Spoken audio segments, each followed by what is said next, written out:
Welcome to Flat Earth Debate, Uncut, and Live Show. I'm your host, Nathan Oakley, and if you're new to this channel, or you've not done so already, then be sure to subscribe, hit the bell notification icon, and join button if you'd like to become a Nathan Oakley 1980 channel member and keep up to date with the Flat Earth Debate.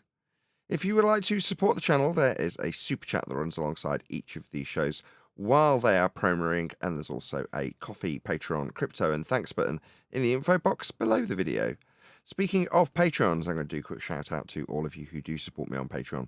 So, a massive shout out of thanks and appreciation to Chris Wouters, Amish Earther, Naughty Thumbnails, Mitch Kennedy, Rod, The Name's Burley, Twad Wazzle, Jason Hornsby, Christoph Fournier, Flat Earth Travolta, JMels24, Unimento, M, Iron26, Eric Troche, Endless, Flat Earth Sage, Goldie McKinnon, Retro Bill, Level Plain Poem, Cannabear, Michael Kahn, John Kays, Patrick Gunnels, Banter, Mel B. Styles, Hairy Blade, Mobile Max 777, Rob W., Reese Pound, Del West Watson, Unbelievable Productions, Blue Ridge Ranger, Abraham Mohammed, Skeptic 936, Life is Short, Texas Mike, Tina Baker, David Wayne Foster, and Dank. So another massive thank you to all of you for supporting me on Patreon.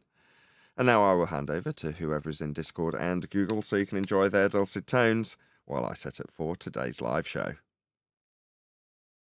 You haven't had any problems with the computer in the last few days, right? Yeah, it's god awful. I mean, it crashing. It hasn't crashed.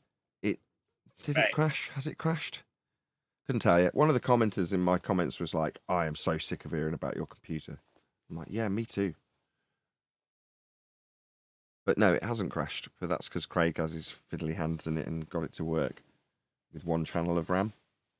So it's cobbling along. It's just god awful. That's being solved today. Hooray.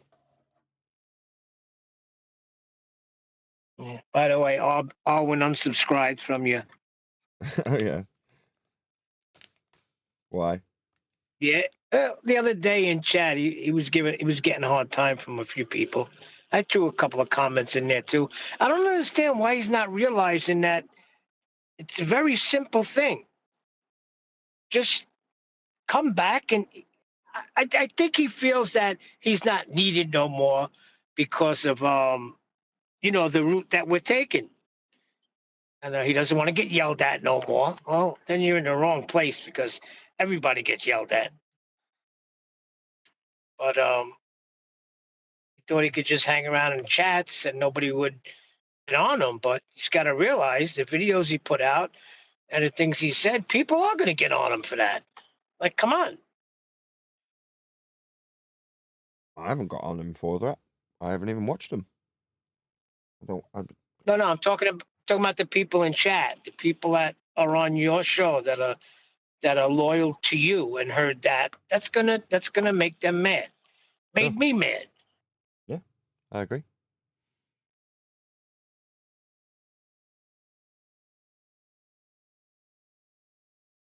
But same rule also applies. There's no obligation, right?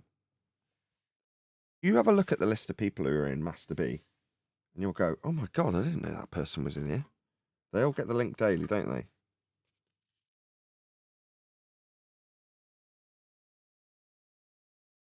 Yes, Nathan, they do. Yeah, they do. So, Yes, everybody gets the link. Everybody gets the link, and those who want to join. That's why his cry for money was absurd. No, that's not what I'm saying. I'm saying there's a select group of people, about 100 people, that get the link daily to come onto the G Plus panel. Arwin's one of them. 100 people get this link? Look, well, it's currently at 91. It fluctuates.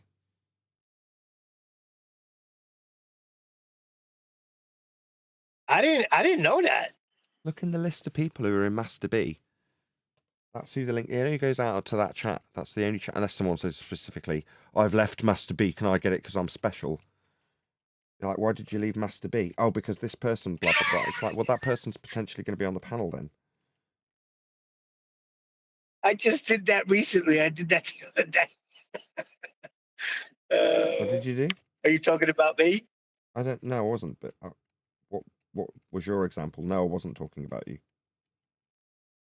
Oh, I left the other day because this Mandela, Michael Kahn, wouldn't stop. And I driving and trying to answer him and texting. I just left Master B. Why don't you just not engage in the conversation that you don't like, rather than leaving Master B? Because that's a pain in the ass if you want to. Okay. I love it. Adam put me right. Adam put me right back in. Me if you exclude yourself from a group, right? I never want that. If someone excludes themselves from that particular chat where I post that link, right? I don't demand anything and I don't ask anything in that chat, do I? Ever? I'll post my links and I post the link to the show, and I keep an eye on who's in there. Occasionally, I'll go, "Who added this person?" Not very often, but I don't ask anything. Yeah. Now, if you exclude yourself from that group, that's your bag, not mine. You know, coming back to me going, "Oh, I've left this group." All right, okay. What do you want me to do? You need to find someone in that group to give you the link. Okay, that's their bag, right? I trust everyone in that group not to do that. So it's funny because that's exactly what I did. I sent you a message. Hey Nathan, I had to leave Master B. Can you send me a link to the back office? But Adam put me back in. right, yeah. Well, only a couple of days ago you were telling me how you should be let into the hangout first. It's like, all right, should we let you in first when you've excluded yourself from the group? No, because they're in conversation. You know what I meant. There's a very rare conversation going on. So, and Wright just pissed me off the other day. Like, I'm supposed to know.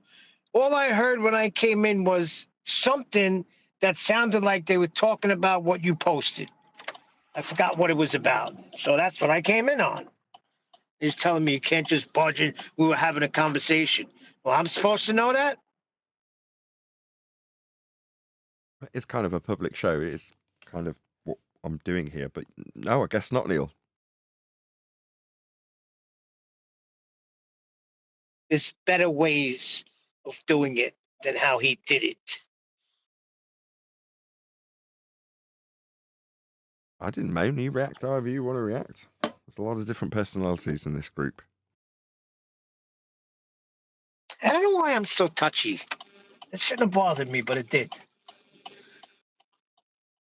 Yeah, lots of things bother lots of people, and sometimes they appeal to me about them, and most of the time I will ignore them, like quite literally. People are like, "You cold?" Like, perhaps. There is a certain balance that I've found over the last 10 years, and I will seek to maintain said balance for me as an individual within a group. That's how I've got to play it. So when people ask me to intervene and I just ignore them, and then they go, "Oh, I'll resolve it with this person who is empathetic." It's like, yeah, unfortunately, some things I have to divorce myself from. Likewise with the Discord server, I don't interact with it. Some people claim it's my server. No, it isn't. And beyond the show, I don't interact with it. In the show, I don't interact with it. They know. Come on, they know, because how many times have you said that you're very happy that Betty or whoever righteous it is now allow you to use the Discord. So they know damn well it's not your Discord server. And likewise to others who've let us, or have hosted us in their servers. Politics, Earth Awakenings, 24/7. I'm sure there'll be others. More recently, for me as an individual, John LeBon, that's where I did the recording with him in Discord on his server. So, getting out and about. Oh, so you're not just staying in your little echo chamber like they say? I never Nathan was. doesn't go anywhere.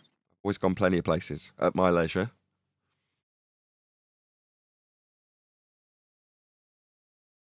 Depends how outraged I am. The last time I was compelled through outrage to go on some rando's non-neutral channel was with Charles Flat Earth Math, lying scumbag. The moment we get to the point where he can't get around an argument we put to him with respect to the radius value, he denies that he ever uses it. Like, you're a scumbag liar. So I went on his show and made it clear to his audience that he absolutely needed it. Gave him a few examples from his own examples that he detailed either in text form or in video form, where he had to absolutely, without question, assume the R value that he denied because he's a liar. Well, I went on his channel to do that. People are like, "You don't want to go because you just need your..." No, I don't. I'll do what I like, thank you. You want me to be somewhere. That's the reality of those sorts of statements. What, you want me? Yeah, I know. Been dealing with it for 10 years. Yeah, I can boil down what those sorts of comments actually mean. I really want you, but I don't want you having any sort of advantage because you'll nail me to the wall, and I want to do that to you because you really annoy me. So I need every advantage I can get. You use a mute button. That's pretty good. That's exactly what it is.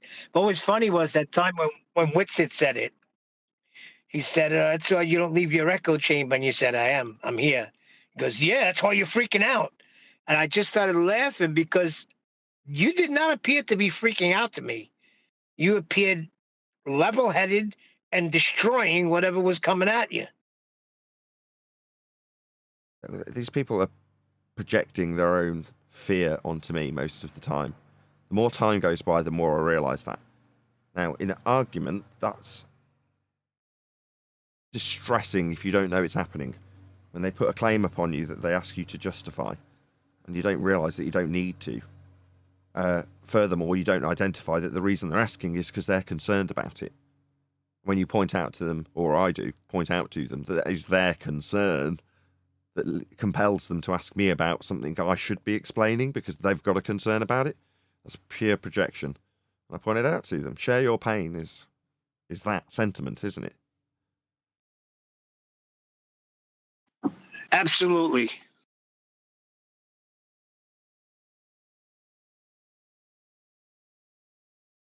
Hey Nathan, did you see those? Did you see those little? They're like little short videos. It's the same guy. I think Refracted Curvature posted them. It's about Einstein and math. Where did he post them? Master B. Before Brian posted his Einstein stuff, yeah? I don't see it. I think so. Was it yesterday? I think so, or early this morning, but it sounds like he's taking a piss out of quantum mechanics. He's taking a piss at everything, really. I don't see it. I'm scrolling up. Did you say it was Refracted Curvature that posted it? It might not have been him. It's like a, let me see. Driver. It's a blue thing. It says Einstein idiots or something like that. Einstein idiots. That's Brian. Oh no, it is John. I haven't watched this. Should I? Yeah, they're really short. Go on, Brian. Go on, Neil. They're really short, and he's like talking about points and lines and how stupid it really is. Like they can't define a point, they can't define a line. And then he goes into space time and all of that nonsense.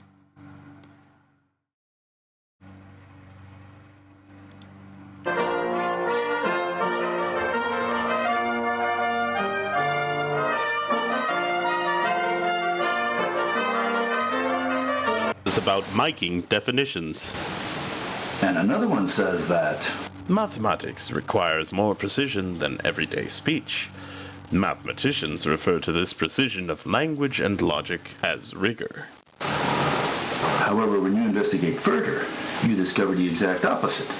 There is not a single valid definition in all of mathematical physics. Mathematical physics? What? What's he talking about? Yep. A case in point is the word point. The building block of geometry and of theories the likes of general relativity, quantum mechanics, and string theory. One scholar begins his presentation with a warning. He tells you that a point cannot even be defined. If you're doing geometry, no amount of physical torture will get me to define a point. It's an undefined term. Another Why I don't understand why are we covering this? Is this pro? Is this con? What am I supposed to be reacting to? I don't know. It sounds like they're taking a piss out of it. I think it's anti. They're telling you how stupid it really is. Oh, okay. Maybe we'll cover it on the live show if we don't get anything better. It does get better, but it's the same thing all the way through. But I'm just confused about the quantum mechanics part. Well, like I say, maybe we'll cover it on the live show if John joins and is insistent that we cover it. I've leveled it up and it looks all right. I think he put that up, and he's kind of like mocking Bev about it, or the people that follow Bev. Oh, not being able to define a single point or something. That's okay. Well, like I say, we'll find out from John what his bag is with it.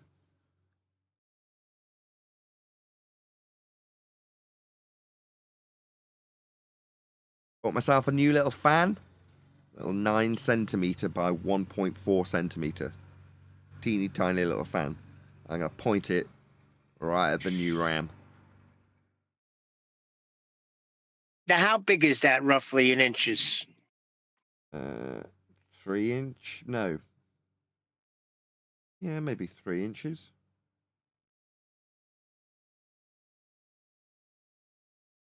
Just as a guess. What the hell is that going to do for you? Pointing it at the RAM, just to cool the RAM down.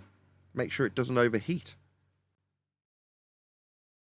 If I'm going to be inside the machine and a new nice black fan that's small and thin and quiet costs 18 quid, and then a pack of noise adapters costs 6 quid.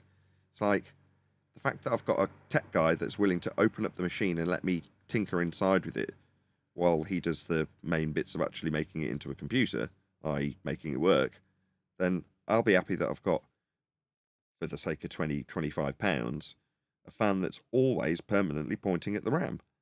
So even if, for the sake of argument, one or other graphics card or CPU happens to be working hard doing something, and it heats up only half the case, there's a good chance that in the past the RAM has got a little bit hotter. Well, I'm like, well, I can mitigate for that. If I can stick a fan on it, and I've got a motherboard that I'm about to have fitted that's got a bazillion fan headers on it, why wouldn't you? I'm going to see if I can split one of the fan headers to have 2 on the graphics card, 2 fans, and 1 underneath. That's an intake directly below it, adding another fan. So I'll end up with about 9 fans in it, this passive machine. But who cares? But does it, and they don't make noise? The more you put in, the less you have to run them. So if I've got specific fans pointing at specific things that get hot, I can control that one fan based on the temperature of that one thing that's getting hot. And then, obviously, if everything's running, all of them have to run, but they can all run quite slowly and quietly. Whereas if you've just got, I don't know, a set of 3 fans on the front and 3 on the top, and 3 of them are bringing air in and 3 of them are exhausting it out, then you're just trying to barrage the entire case with airflow. But far better to just have literally within an inch or 2 a fan pointing at whatever it is that gets hot. That's what I'm doing, along with having case airflow and obviously lots of fans around giant heat sinks that are really wide, so they don't tend to make a lot of noise. It should be whisper quiet. I mean, it's pretty quiet as it is, and adding a few more fans will only make it quieter, as weird as that may sound.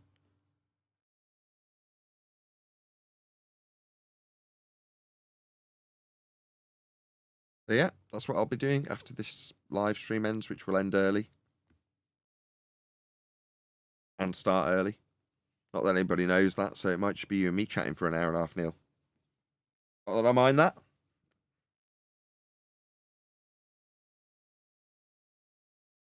Well, you say you ended early today? That's why you're starting early? Yeah, well, I've got to, once the show's recorded, I've got to upload it. And then as soon as that upload finishes and starts processing, I'm going to pull every wire out of the PC, chuck it in the car, and take it down to Craig, along with my noise adapters, fans, and hopefully by then a bit of Velcro that I've ordered will have arrived, so I can Velcro a intake fan onto the, strictly speaking, outside of the case. So hopefully that'll come from Amazon before I have to toddle my way down. And then hopefully by the end of today, or maybe by the end of the weekend, it'll be a new computer. A stress-free computer, hopefully. I would imagine so. All the reviews I've read of the stuff that Craig recommended were all boasting about reliability and stability and all good words. Words that you want to hear, right? Well, the main word I want to hear is efficiency. So although it's very, very seldom that people will review the CPUs based on their efficiency only, whereas that was all I was interested in. But then the way I found out the information I needed was to see a comparative chart to see what it's 2 generations newer than what I've already got, and therefore people are comparing what I have got currently in the machine that's a bit unreliable because it was new when it came out, to the stuff that's pretty much the same. It's the same architecture and platform, but just 2 generations refined, if you will. Well, you can see that there's an efficiency refinement. That is to say that at about 90, maybe a bit more, 100 watts, the new chip I'm getting will perform the same as the current chip I've got in the machine when it's using about 250 watts. Ergo, it's considerably more efficient. So it'll do the same work as the older chip, full tilt, full balls to the wall, pulling shitloads of power. It'll do the same work, only pulling about 90 or 100 watts, which means that if I can give it, say, 120 watts, it'll not only perform better than I could ever get the chip in the machine to perform, because I could never give it 250 watts, it'll be pulling less power and doing more work than I could have ever have achieved. Ergo, it'll be very cool and perform probably better than I've ever experienced, because I've never really experienced this computer working properly. But there were moments, I'm not going to lie, where it all worked really well, and you could see glimpses of how fantastic it could be as a machine. And then you get a black screen, and you go, oh, it was working so well. So I've had glimpses of what a really nice machine should be. And it should be, once it's completed at the end of today or at the end of the weekend, a fantastic machine. Now, a fantastic machine becomes an average machine in 3 years, but it doesn't change what I'm doing. In other words, if it's really powerful and really good for what I am doing, it will remain the same, because I'm doubtful that the show will change that much. And I'm not a big gamer, so not that that matters. If it was incapable of running a game in 5 years, it still wouldn't change what I do for the show, would it? So if it's powerful now, it will always be good. Now, with the old computer, as I added more and more stuff, more and more layers to the show, it became more and more of a struggle for the computer to do that. It did. It did still manage it, but it was a struggle. Well, this one's, as I put it, a struggle now, and it's still, strictly speaking, quite a new computer.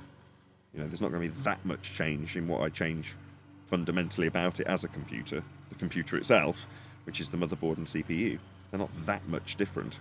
But by the same token, if they go in immediately, just turn on the XMP on the memory, turn down the power to about 140 watts or thereabouts, and just let it run with a fan on the RAM and 8 other fans running all over it, really slowly and quietly, it should just tick along for, I hope, at least 5 more years, which will mean that, you know, since the case, if you will, got into this position where it is now, it'll be like 7 or 8 years, which is what I expect 7 or 8 years out of a computer, you know, and you start considering what might be available sort of 5 or 6 years after owning it. Should, you know, that's the minimum, really. It should last longer than that, really, but that's just how computers are, so I'm not going to have unrealistic expectations about getting 20 years out of them. But still, you know, this one's 16 months old and it's crap. At the moment, it's working, and I'm glad that I'm doing my last show with it, and I'm smiling about it, and I'm a bit less despondent about it, but I am still nervous about it, because it's still got to go in and have work. Yeah, if I remember correctly, that was a problem right from when you got the computer, correct? The people that built it or assembled it messed up? Just spec'd it badly, so instead of putting 2 sticks of 32 gig RAM to reach the spec that they had on the website, they put 4 sticks of 16 to get up to 64, which meant that they were really tightly packed together. They were a mismatched set. They weren't a complete set of 4. They were 2 sets of 2. And it just caused all sorts of instability problems and overheating problems, because there was no air getting around the RAM. So it was just poorly built. There was no power limit on the CPU, so it always wanted to, as soon as you loaded the program, it would be like, right, 250 watts it is, to get this loaded as quickly as possible. And it just immediately overheat. So it was just badly spec'd.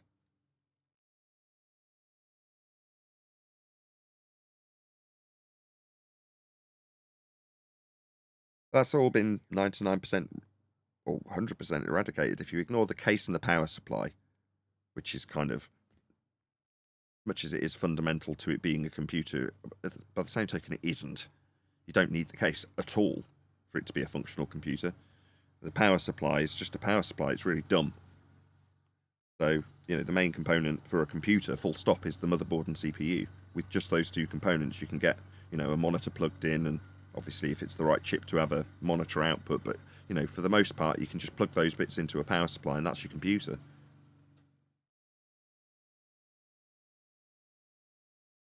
So, Nathan, your parents had a computer shop way before computers were even, like, popular, right? Yeah. So when I was growing up, my dad started programming on BBC Micro or Master or something like that, but a BBC computer. So he was a teacher at the time, and they got in one of these computers, and he brought it home, started fiddling with it, and then became a programmer. And then they started a business selling computers and networks and programming. He was way ahead of his time, boy. Yeah, it was quite cool in the respect that I got to see quite a few technological advancements as they were progressing. So robotics, for example, there was robotic arms that they had in the office when I was about 10, and you could program them to do things. Pick up a disk and put it into the computer. Just basic stuff. It was just a multi-axis arm. But obviously you can imagine if you 1989, 1990 with a computer in front of you and you can physically make a robot do things on command. That's pretty cool, right? Or at least I thought it was at the time. So yeah, it was cool. And same with things like phones. Not that I was particularly interested in that, and laptops. Some of the really earliest ever phones that existed, my dad had giant brick things.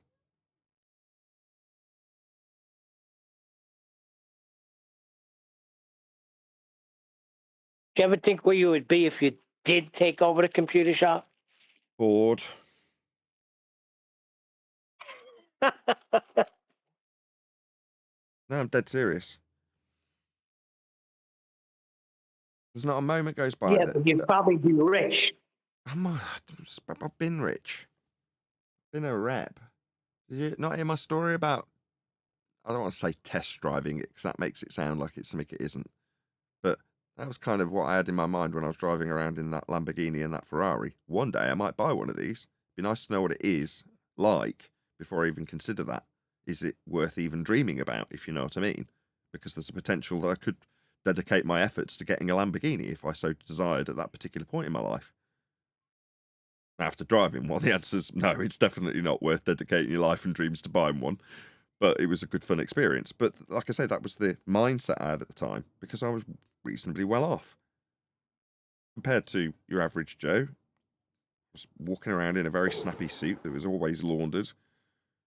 In a Yeah, but very you had posh to car, travel, though, right? traveling all over If the you're a world. rep, that means, yeah, but you were rich, but you had to do a lot of traveling, being away from your family, right? Yeah, I had to do a lot of work. But that's exactly the point, isn't it? You go, right, I am financially rich, but I'm time poor. So I'm never doing anything I want to do. Yes, when I do get back and drive, I don't know, even drive across Europe in the job in a nice car. Yeah, I'm driving in a nice car, but I'm in the job driving the nice car.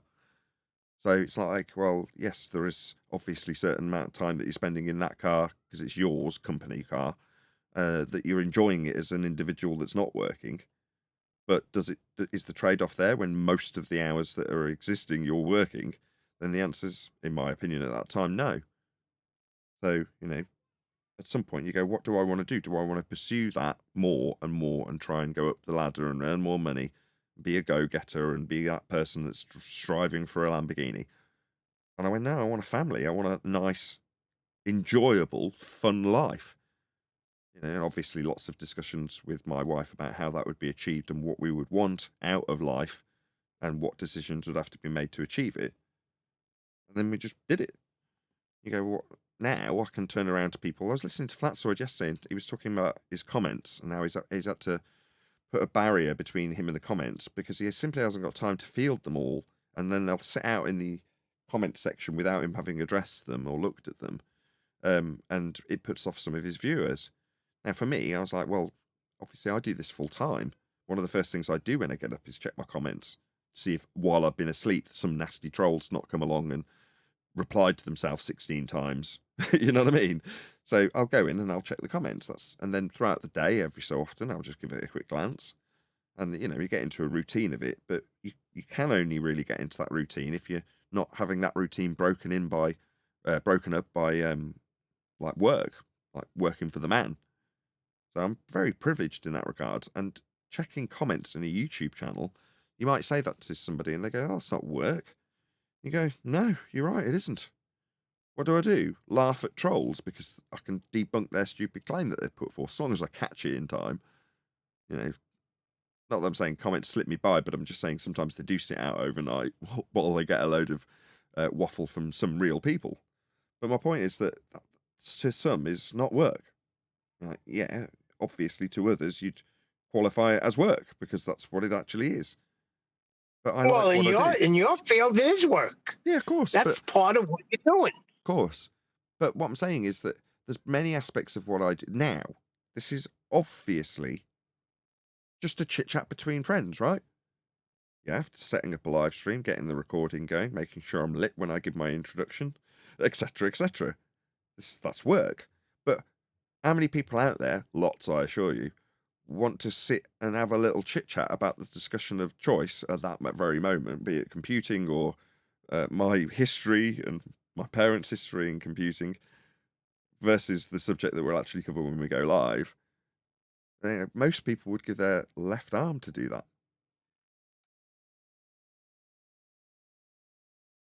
I hear what you're saying, but I'm just figuring if you had the store, you would have been successful and you wouldn't have to travel all over the place. Maybe you would have branched out. Maybe you would have sold the store by now. But I guess we'll never know. I didn't want it. Sometimes when you don't want something, you got to take it anyway. And no, I don't think that's true.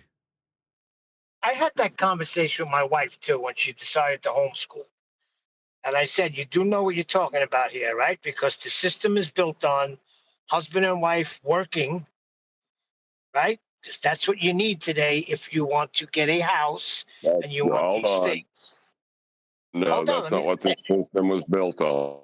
It was not built on the last one. I didn't say the system was built on it. I didn't say it. That's system. What it is. That's what they made it. You missed what I'm saying. It's not built on it. The current system exists in a world where the labour force is cheap because there's lots of them. Lots of them because there's women. No offence to you if you're a woman and listening, but there's lots of labour. That's just a fact. That means that the labour goes down by half. That means that every household that had a full income from a man now needs a man and a woman to provide the same income because the labour. That's what I mean. Yeah, well, that's not built on the premise that we both need to generate an income. The system's set up like that. Currently, but you said it was built on it. That's where John interrupted. I'm just clarifying why John. I'm assuming that's what he would put forth as the reason why he would say it's not built on it. I've just assumed based on what I know to be true. I get John to clarify. I meant set up that way. You're constantly yattering through me. That's it. I'm out of here. Oh, bloody hell. Really? I'm driving. Let me finish what I'm freaking saying. You know damn well it ain't mean built. It's set up that way. It's freaking rigged. You've heard me say this before, John. Yeah, I know damn well the freaking system is not built on a man and woman working. But that's the way they rigged this shit. Okay, well, holy shit. We're all square then. No need to run away in a paddy. Bloody hellfire. Oh, I was only kidding. What?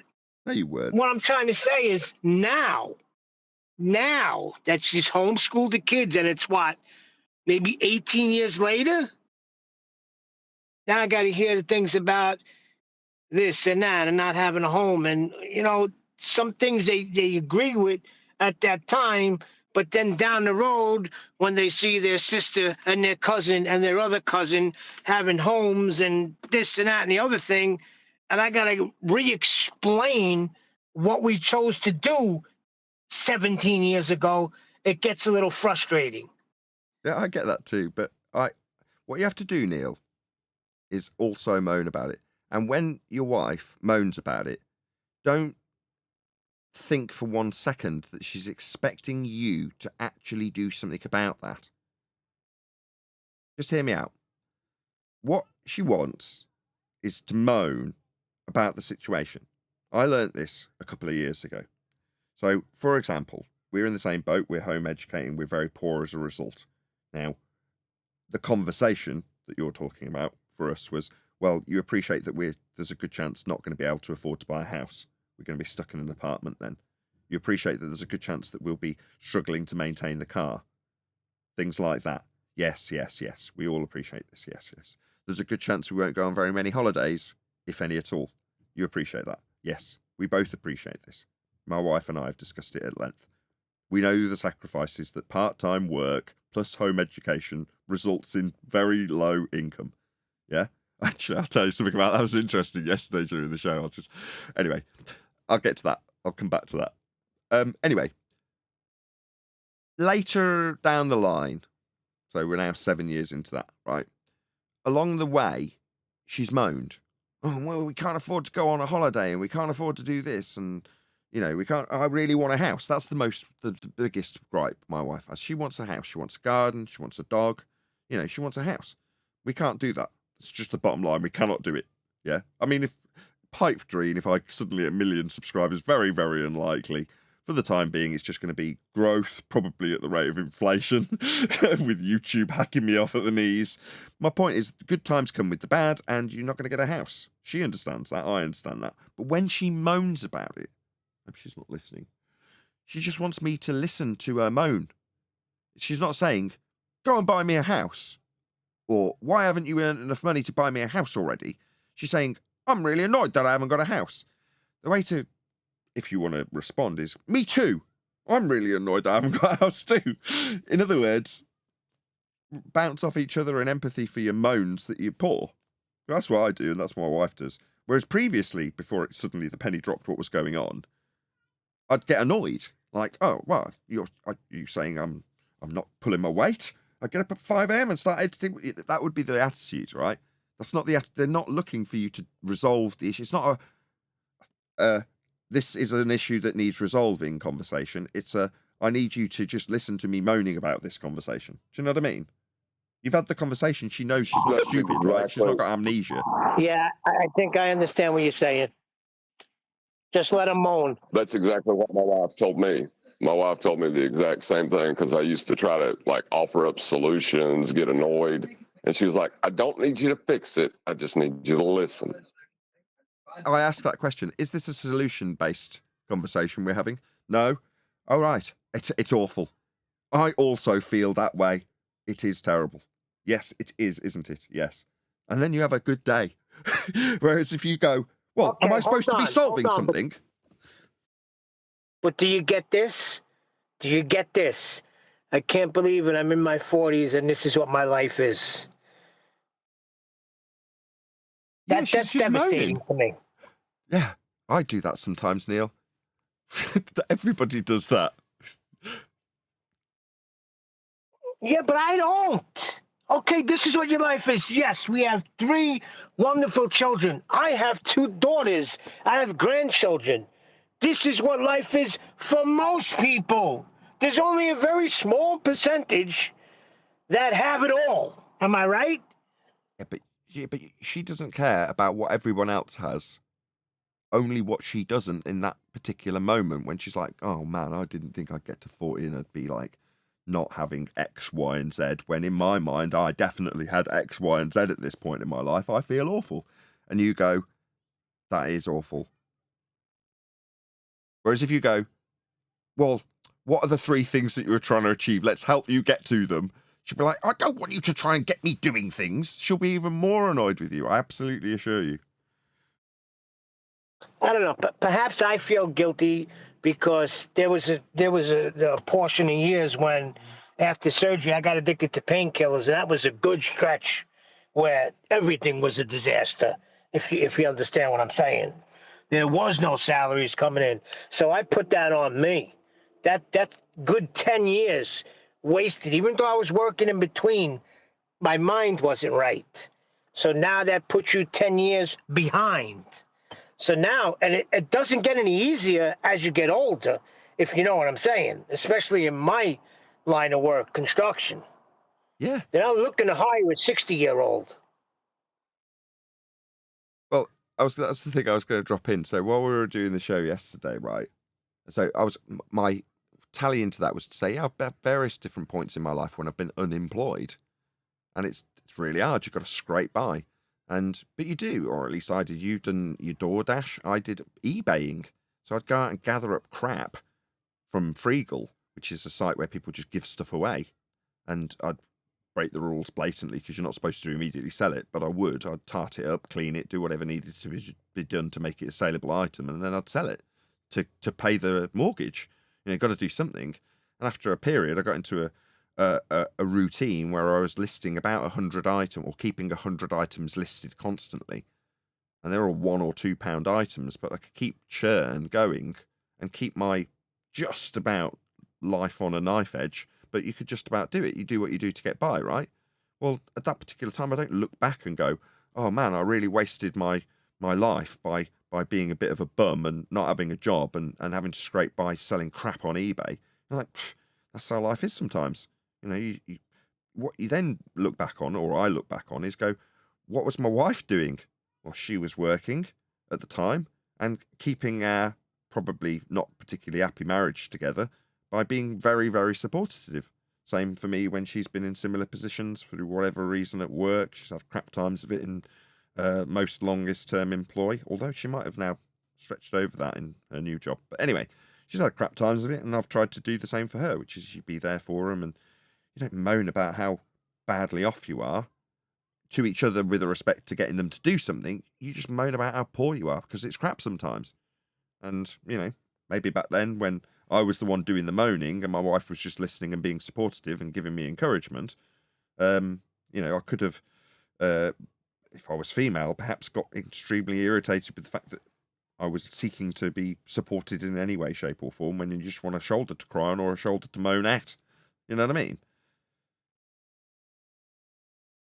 Yeah, I did notice that. The last few times, I just don't say anything. And then there's times that I start bitching. Exactly. So I got a phone call yesterday from the job centre, which is where we go in the UK when you're out of work. Now, I'm self-employed. I claim all my taxes and I've got an accountant. So I wasn't expecting to get a call from the job centre, let's put it that way. But I did. And I'm like, what's going on here? She's telling me off. You missed your appointment. I'm like, I think there's an error here, love. You know what I mean? You're calling me. I'm currently holding a show here. You know what I mean? I'm definitely working. So what is it you want exactly? And she explained to me that my wife's had to go through a whole rigmarole. She tends to deal with these sorts of household things. And there's like child tax credits or something that she's applied for.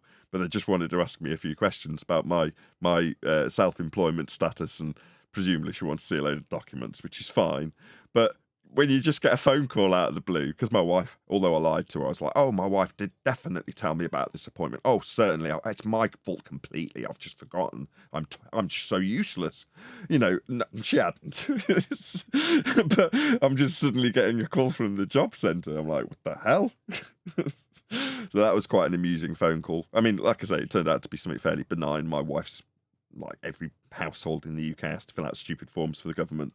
And, hopefully they've said, yeah, you're really poor, we'll give you money. That'd be nice. Whether or not that's the case, I don't know. But I answered their questions, which were just like security questions, like identity questions. Like, what's your national insurance number? And what was your first car? Like, if you were getting into a bank account. And then by the time she'd taken all the security questions, that's all she wanted from me. And then to tell me that I needed to come in and show her self-employment stuff, which I was like, yeah, fine, give me a date. But yeah, you don't expect Well, that. name your first pet. That gets me all the time. Yeah. Name my first pet. Okay, which one? When I was a kid, or when I was married, or when I had a different relationship? When you were a kid. First pet means first. The first pet you ever had. Like the first car you ever had. unless you were nicking so many cars, you can't remember.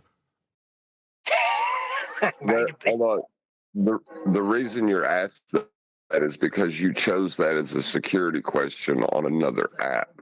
I know, and I don't know we why. we're They not asked that me my dumb. favorite actor.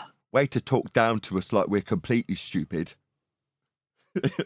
They asked me my favorite actor, and I couldn't get it freaking right. I don't know. I said I don't know which one I picked at that time.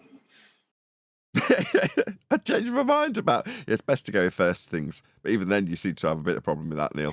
Well, I'm going to get a coffee. Hopefully you two will talk to each other for 5 minutes before we start the live stream. So I will, John. That thing you posted with the Einstein thing, we played like a couple of seconds of it.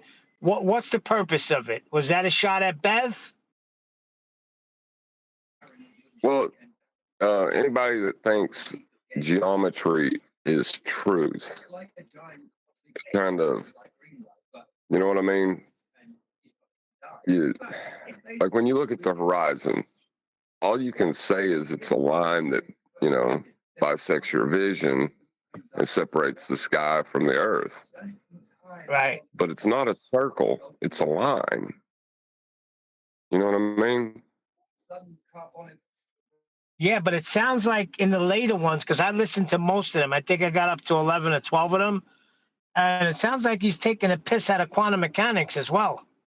I thought that was scientifically validated. He's taking the piss out of quantum field theory, but he doesn't know the difference. Okay. I got you. So he's just calling it quantum mechanics, but he's really talking about quantum field theory. Yeah. Yeah. Like when he says the dot in physics has, dimensions, but the point in physics has dimensions, but the point in mathematics is undefined. Right. Yeah, so is a line undefined. But he also says that he's taking a shot at the atomic theory too. The atomic what do you call it? Yeah, well, the thing is he's an electric universe proponent, so you can't take everything he says. He's not a flat earther or anything, or he's not. But the things that he does criticize, you just have to take it each claim, as they go. You know what I mean? Right. Like not everything he says is true. You know what I'm saying? Yeah, well, it sounded like he's a flat earther at first. But then as you listen, he's not. I know what you're saying. I'm still under. Yeah, I'm like still. I still don't get the. Go ahead. What were you going to say? I was going to say, like when he had longitude and latitude done correctly, and then he put R as radius instead of the plane of reference. That was funny. Did you see that part? Yeah, I did. Where did you get that radius from?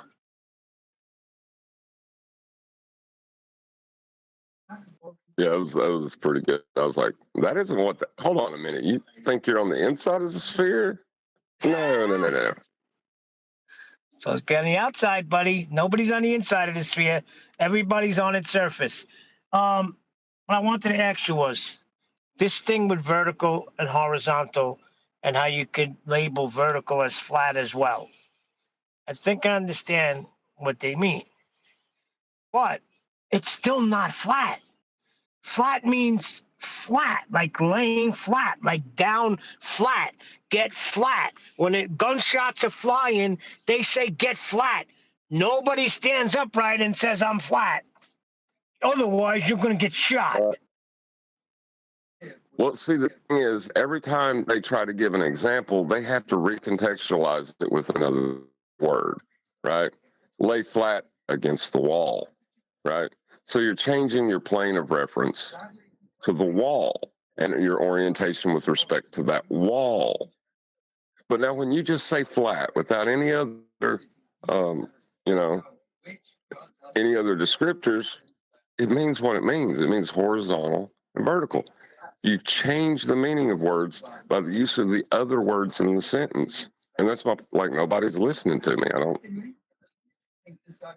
Well, it also has to do with nouns, verbs, and adjectives. Because when I read one, it talks about. I think it was a verb at that time. I have to relook it up. I'm not good with things like that. But it says the painting on the wall laid flat was flat against the wall. So Right. it's still, Because the to me, it's wall, not flat. right, but you wouldn't say, looking at that painting, you wouldn't say, well, that's laying flat. You wouldn't say that. You would say it was flat against the wall. You have to change the frame of reference, right? Because then it's oriented with respect to the wall. But if you're just talking about orientation and you don't give any other qualifiers, it's horizontal and level. The other issue Brian's currently got is that he would prefer we said referenced flat rather than measured flat. I'm like, I don't know. Seems like a wishy-washy. Why? You'd have to ask Brian. But he just sent me hashtag referenced flat. I don't think I replied. I was doing other things. But I'm like, I don't know why. I'm ask him. Well, see, the thing We'll is, get into the when you discussion for measure, the 20th time. yeah, 20 I times would we've had this appreciate it conversation. if every time I give a response to them, they wouldn't just say straw man and ignore what I said. That's getting frustrating because you do measure 0 degrees. That's what surveyors do. They try to get the land flat so you can build on it. Well, if you can't measure 0 degrees, how do you know it's flat to build on it? They don't try, John. They have to. I've been on building sites where we built a whole freaking line of mansions. That's a lot of area that they got to get flat, and they measure it. Good morning, everyone. Hey, good afternoon. Hello, morning. hello. Good morning, I'm good bitter. afternoon, wherever you may be. Good to have you. We're starting half an hour early. I wouldn't normally mention the time or scheduling or day or anything, but there's a new computer on the horizon today, so I've started the show half an hour early so I can get the Uncut and live show uploaded for the members. And then I'll be toddling my way down to my tech guy to hopefully resolve 16, maybe 17 months of troublesome computer issues with a new computer. So I'm getting a new motherboard and new RAM and a new CPU, and that's all going in today, hopefully, or over the weekend. But I wanted, as the computer is still cobbling along, just barely, to do one last show with it. Bid farewell, have the weekend to get it sorted, and hopefully come back on Monday with a freshly overhauled computer. So there we go. That's why we're starting early, in case you're wondering. If you are watching live, which will probably be a more limited audience, if we're starting at a random earlier time. Go ahead, whoever that was. I was going to say, so you have a computer on the physical geometric circumference of Earth? Is that what you were saying? On the horizon, meaning in my midst. It's going to be here soon, in the close future. That sort of horizon. I'm sure it's a nautical reference. So it's not below sea level? Not below sea level. Not marked with an X labelled horizon, point below surface level, claimed to be Earth curve. No, not that horizon. That doesn't exist beyond the maths. Any evidence that does exist in physical reality of Earth curve? In all Well, if seriousness. Earth curve existed, the maths wouldn't work. Yeah, you're not wrong. It simultaneously is you'll need a flat Earth for that moment when it comes to Earth curve maths. It's right there in their maths surface level. And it as a point in the mathematics below the surface level, they're claiming is the point in the horizon. It's a bait and switch. But the bait and switch still requires that you observe a physical surface level. That's part of the maths. They need Earth to be flat as much as, I don't want to say we do, but that's how you originally phrased it. So to quote John, who's on the panel now, refractive curvature, you guys need a flat plane more than we do, end quote. And they do. In this case, surface level for Earth curve geometry. I've also put out a few videos to members. So with a view that I might run into some difficulties You never know, whilst overhauling this computer. There may be an instance where it doesn't get fixed on Monday and there's still faff. You never know. If that is the case, I've released a few members-only videos that will be released in place of live streams, should that be the necessity. I hope not. I really, really do hope not. But just in case, I've edited out a few videos. So they're available to members. I uploaded them and put them as members-only videos this morning. So if you want to check them out. One is called Lights in the Sky, ? In reference to the stars, where someone came onto the Flat Earth AMA that I did a couple of weeks ago, and basically were willing to challenge that what we call stars were in fact lights in the sky. He said no.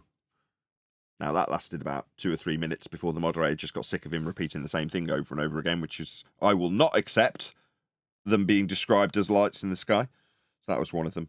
There was another one which was about Coriolis effect, which I completely forgot I'd even got in that AMA. So there's a Coriolis dissection with an exceptionally good summary by Brian at the end. So that's come out for members only. And there was another one which I can't remember, but there's been 3. So check those out. And there's still remnants of the last computer failure, the one that's currently cobbling along now, in terms of videos that I can still put out that are members only anyway, or had been up until, and still are, that will maybe go out to the public over the weekend. So there's still a few of those left as well. And there's even a bit more meat left on that particular video. So the AMA itself's still got, although it did go downhill a little bit after the moderation changed. There was the guy I Am changed to a different guy, and he's not quite as slick. So from vague memory, the meat is now getting close to the bone in terms of what I'm stripping off that AMA in little tiny videos. So that's it. Check those out if you're a member. We've also got a video to cover today. I did overhear your conversation from the kitchen earlier, you guys, in terms of the purpose of the video that we may cover, if John's willing. I don't know if you just wanted it for our attention, or did you want to actually cover it on the show now? In which case, I'll share the link. John. What's that? The Einstein's Idiots?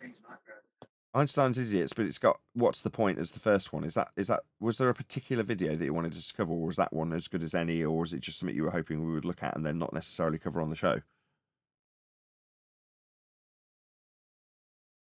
I don't think it would be a great one to cover because he's not really, until the later videos, he's not asserting anything that we don't already know or understand. Yeah, that's kind of what my reaction in the pre-show was to Neil. I was like, okay, what have I got to react to about this though? And he was like, well, maybe it's about Bev.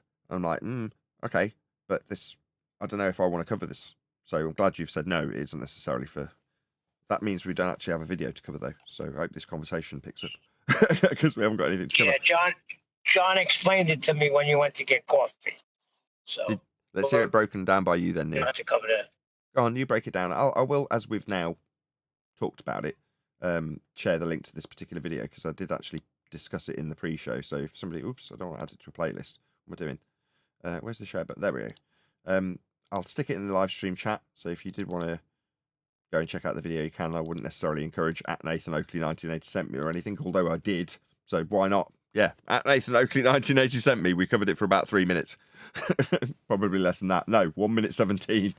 Anyway, okie doke. Yeah, so we won't be covering that today, but what we might cover is a little bit of this. So I'll play it now. If you don't have people consistently criticizing you, if you don't have haters, then we ain't popping. That's all you're gonna know. That's right. So I remember once I was at a Laker game, Kim Kardashian and Justin. You'll get the point of this in a few moments. You've already heard the preamble, which is to say, if you haven't got any haters, you ain't popping. That's his first sentiment. Justin Bieber, the camera turned to them. This is in like 2013. 18,000 people booed him. But now, they clap because what happened, there's a cycle. And Gandhi said this years ago. He said, this is the bit I really want to focus on. Not necessarily his preamble, but it was reasonable. First, they ignore you because they don't know who you are. Yeah, that's right. Then they laugh at you. Sound familiar so far? First, they ignore you because they don't know who you are. Then they laugh at you. Sound familiar? Anybody who's been here for 10 years, you'll know exactly what I'm talking about. Because you're new on the scene. Yeah. Then they hate you is the third step because we're flat earthers and we are outrageous and our kids should be culled at birth, according to our detractors. You're a threat. And finally, what was that? we're a threat. Yeah, that's the bit that I really want to focus on. Now, sentiment after that, in terms of Gandhi, you might feel ostentatious if I were to focus on that too much, so you'll know what I mean in a minute. But in that regard, that's it. It's the fear. We are a threat. Yeah? There's a reason there's distance put between us and the higher establishment like Neil deGrasse Tyson, because we absolutely are a threat to them. And the people who defend the rhetoric, anti-flat earthers, are just pond scum by comparison. But they're the ones we are kept busy with and kept detached from, the people who we are a genuine threat to. And that is the established, quote, science. That's who we threaten. They love you. And I added. Now, at the moment, that's what everybody's got in the back of their mind. One day I'll be loved for telling people Earth's flat. Get this, listen to this next bit. One thing, and 50 you become a legend. Listen. Yeah, according to you. Anyway, I thought that was quite interesting. It's more the Gandhi quote that I wanted, which is, yeah. First they ignore you, then they laugh at you, then they violently oppose you, I think is the actual Gandhi quote. I'll have to double check. And then you win. And then you win, yes. Which we won. Exactly. We won. Wait a second. Why are you writing off the last two? I don't like that. We are going to be loved, and we are going to be legendary. That's not the quote. He's paraphrasing, and there's nothing wrong with his paraphrasing, actually, Neil. I'm just saying it's a bit more ostentatious, and even disclaims it. I'll add on at the end. Then you become a legend. No, then you win. Winning means that, yeah, there's a good chance that what I would also further caveat that with is accepted as normality. There will be a point where not necessarily we win or become victors or heroes or anything of that like, but the people next to you will go, yeah, I always knew it was flat. Just accepted as normal. That's the point it'll come. Yeah, ignored. Yeah, laughed at. Yeah, ridiculed and mocked. Yeah, violently opposed. But then accepted as normal. Everyone around you will, like I say, suddenly be of the opinion that they always knew it was that way. Why? Well, because everyone else is saying it's that way now. Flat, that is. But we already have one. That's why there's no ballers speaking up. That's why they don't come in here anymore. It's over. Yeah. I had to explain that to John Le Bon. He was like, why have you had 2,050 debates at the time he was interviewing me? I'm like, well, on the one hand, to agree with the sentiment of my commenters, there is no debate. It's measured flat, and that's how the world's been mapped, charted, built on. It's flat. It's conclusively provable.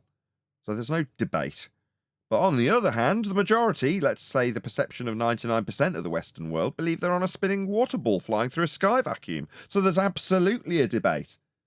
Until they change their mind, the perceived 99% of the Western world, that is. But in terms of the discussion, it's over. There's no debate. Earth is flat, demonstrably.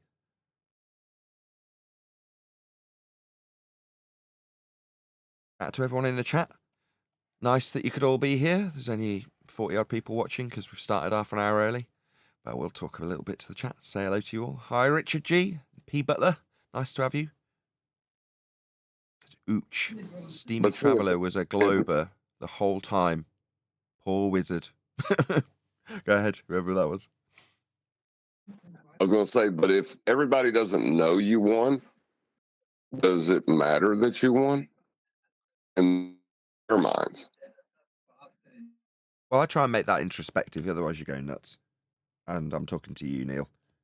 If your concern is always the outward masses agreeing with you, so you reach that point of, quote, victory, quote, being a hero, whatever the other guy just said, in reality, it's just that you're accepted as normality. Well, if you can't get the masses to agree with you, why would you be trying? Then you have to accept it for yourself and nothing more. And draw the line there, because otherwise, as I say, you'll go nuts. Neil's of the ilk like Dave Weiss was back in the very early days of this subject.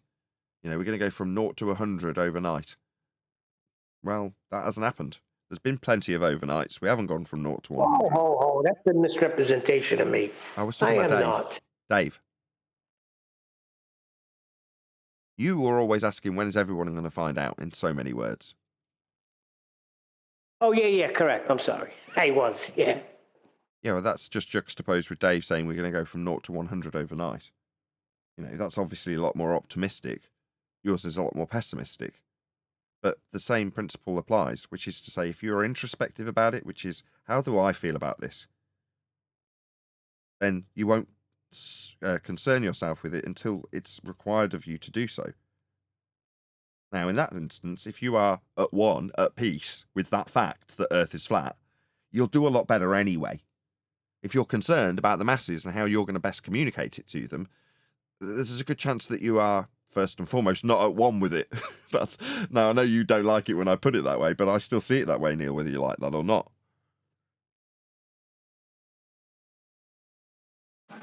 Well, one of the biggest things that holds this subject back is the way it's introduced to people.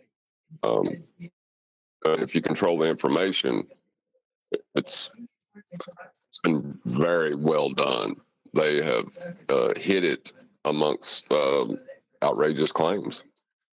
Yeah, and they filtered it into the algorithm of YouTube with conspiracy subjects, so that the people who found their way on that path were of an ilk. So, yeah, it is incredibly carefully orchestrated.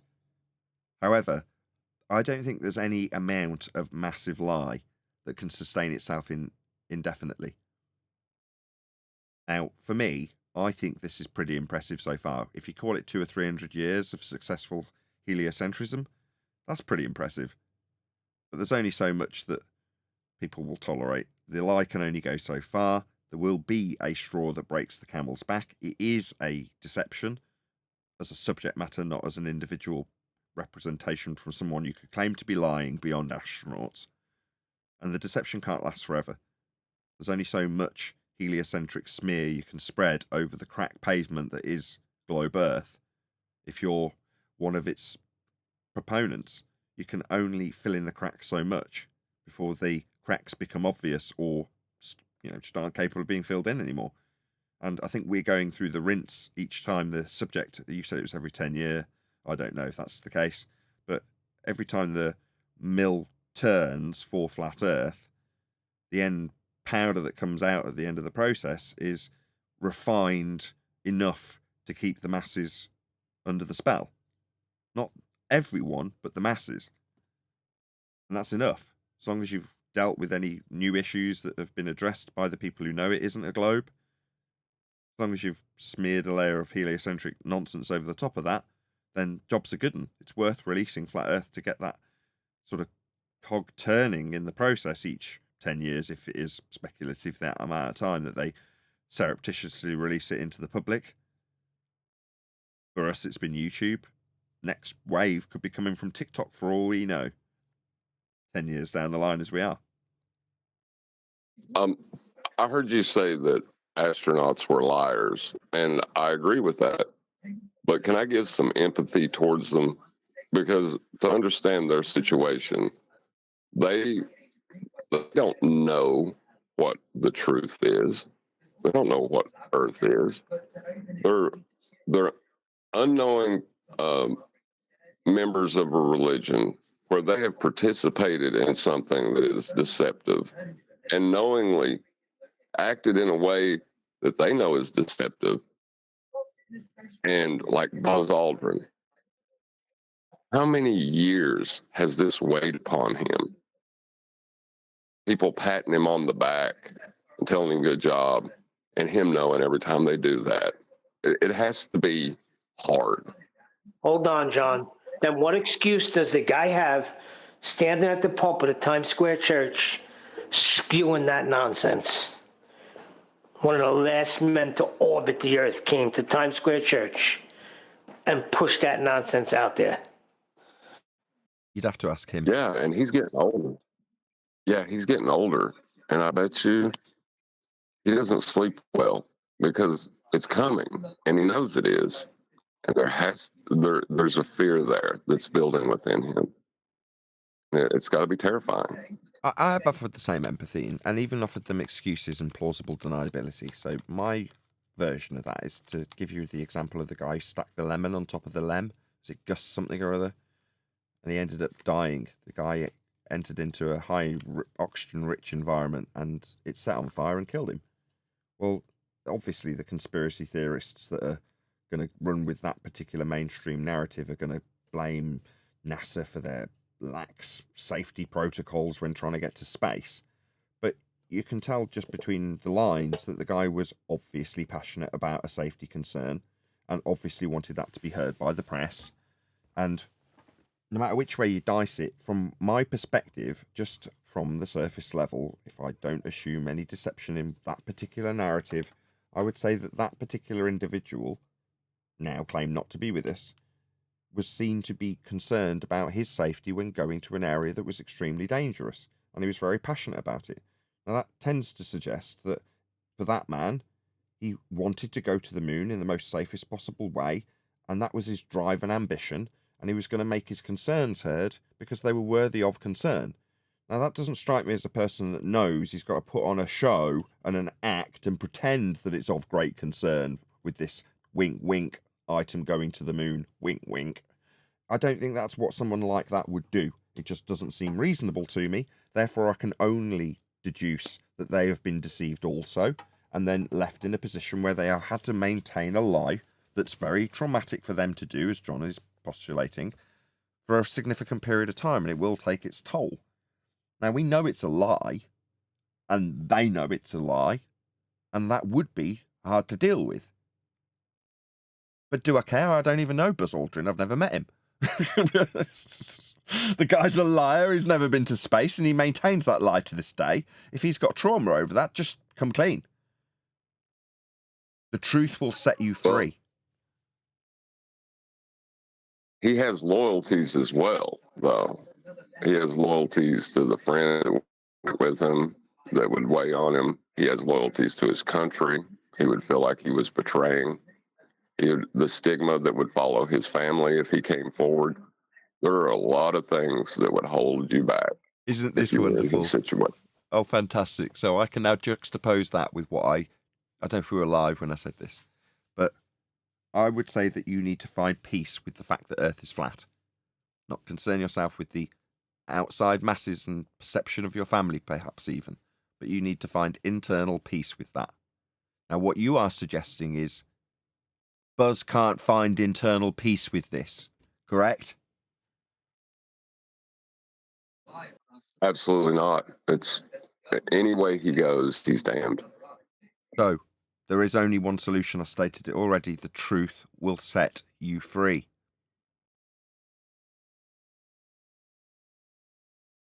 There's no other option. Destroy everyone around him. Initially, let's speculate about this for a while. Why not? I'm in a good mood. What would be the short, medium, and long-term consequences of a character like Buzz Aldrin coming clean? NASA would become under extreme scrutiny. He would be booed everywhere he went, possibly attacked. There'd be probably, I wouldn't say rioting in the streets, but people would be extremely upset by it. Yep, that's definitely, I would agree with that 100%. Anybody disagree with that? Short term, people would be pissed. NASA would come into disrepute. Yeah, short term. What about medium term? Like after his funeral, 10 years from now, 12 years from now, 15 years from now, say. What do you reckon the mid-term ramifications for Buzz and his family and NASA and the government? Now we've expanded it out some. What do you reckon? People would start looking for answers, and there would be a resurgence in flat Earth as a result of that, because people are trying to figure out why this happened. Why would he do this? Because he wouldn't be able to give them an answer. He's as lost as they are. He just, was part of the lie. So people would start looking for answers. There would be a huge resurgence in the Feast of Nonsense along with Flat Earth. And there'd probably be a large discussion at colleges about it. Sounds like progress. The only problem with that progress is I can think of a group of individuals we all know who they are, that basically control the way everything works in the world, for the Western world at the very least. And they wouldn't want that, because it would mean they'd relinquish a certain aspect of control over people. If they're concerning themselves, the blue collar or even white collar individuals of this world are suddenly concerning themselves with exploration rather than getting their nose to the grindstone, that becomes a very big problem for the people who want to keep people under control. We're slowly getting to the point why this won't happen, aren't we? When we get to the long-term ramifications and everyone's running through fields, making sweet, sweet love. That's not the biggest problem. Mid-term, medium-term, or long-term, or short-term? All terms. The biggest problem is that there'll be a resurgence in people's interest in the divine. That'll be the biggest problem. Yeah, because then they're not looking at the government, the banks, whoever, as being the boss of anything. They don't have faith in them. You know what I mean? If the earth is not a globe, then that means, what is it? What stuff? Who are they going to turn to? They're going to turn to us. And regardless of what kind of flat earther you are, whatever you believe in ether or anything else, you're still a believer in us being created by a creator. You can put ether in between if they want, but it doesn't matter. We're still created. This is not an accident. That'd be the biggest problem. Because when people aren't nihilistic or whatever, I don't know if that's one of the words, but there's other terms for that type of behavior. When people aren't that way, that's a problem. Well, that I was going to go the other way with it, Brian. I was going to say that now these atheistic God haters would turn their aggression outwards instead of inwards. And they would want to fight against who they perceived as their captors. And I think possibly wage war on God. I couldn't say that's impossible, John. How can you wage war on God, though? Do you know what I mean? They might think they can, but it wouldn't be possible. Like we're nothing in comparison to the creator. Like, it'd be like a video game waging war on its creator. Like, it can't. Well, it'd be like, right, yeah, that it would be a hopeless war. There's no way we could win, but that's never stopped people from waging a war before. Quick shout out to, is it Caprica Soul for joining as a member. Thank you very much. I'm going to label this show The Buzz. Oh, damn it. It's deleted too many. What's the show number? Is it 52? Yes, Nathan, 52 live. I think it's 52, yeah. I'm going to call this show It's The Buzz Aldrin Problem. How do you spell Aldrin? Aldrin. The Buzz Aldrin Problem. So what about long term? If we assume that Buzz did actually do this, I know we've speculated short and medium term, and Brian said all terms. But long term, if he did, are we going with the be a rebellion against God because Buzz Aldrin admitted to lying about going to the moon? Or there would be a war waged on our society in which the scientific method would be thrown out, the baby with the bathwater, and it would plunge the world into another dark age, possibly.